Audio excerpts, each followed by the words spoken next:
Hello दोस्तों, नमस्कार। Feel the Ayurveda में आपका स्वागत है। आज हम इस वीडियो में कफ कुठार रस के बारे में बात करेंगे।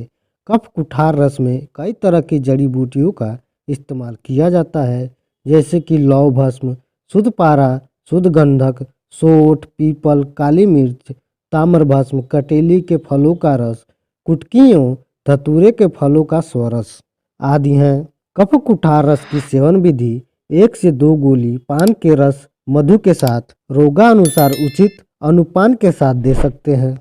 यह औषधि अत्यंत तेज है, इसलिए पित्त से उत्पन्न होने वाले रोगों में इसका प्रयोग किसी सौम्य औषधि के साथ प्रयोग करना चाहिए। छाती में कफ इकट्ठा होकर खांसी उत्पन्न हो गई हो या खांसी के साथ कफ कम निकलता हो, छाती पर कुछ बोझ सा मालूम पड़े, खांसते समय छाती में दर्द होता हो, श्वास लेने में दिक्कत होती हो, ऐसी स्थिति में कफ को पिघलाकर बाहर निकालने के लिए कफ कुठार रस का प्रयोग किया जाता है।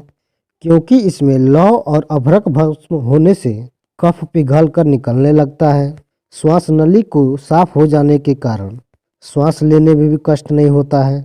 इसी तरह जब कफ विशेष प्रकोपित होकर खांसी उत्पन्न कर देता है तब साथ में ज्वर और खांसी के साथ कफ भी निकलता है और नया कफ भी बनता रहता है, जिससे बुखार और खांसी नहीं रुकती।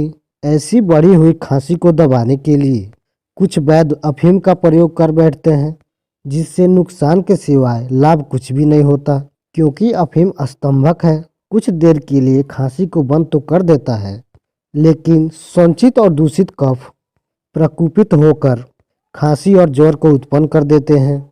ऐसी अवस्था में कफ कुठार रस के सेवन से बहुत अच्छा लाभ होता है, क्योंकि इसमें धतूरे के रस के अतिरिक्त कुटकी और कटेली के फलों के रस की भावना देने से यह बढ़े हुए कफ का स्राव करता है और श्वास लेने में आ रही दिक्कत को भी दूर करता है। कफ प्रकोप के कारण मंद मंद ज्वर होना, नाड़ी की गति मंद हो जाना, शरीर गीला सा बना रहना, भूख कम लगना, नींद ज्यादा आना, पसीना चलते रहना, मुंह भारी मालूम पड़ना, आवाज में भी भारी पर रहना, पेशाब स्वच्छ और साफ न होना, आलस्य बना रहना, खांसी के वेग बढ़ने के साथ साथ छाती में दर्द बढ़ते रहना, कफ निकलने पर दर्द कम होना। ऐसी स्थिति में कफ कुठार रस के प्रयोग करने से शीघ्र और अच्छा लाभ होता है। धन्यवाद।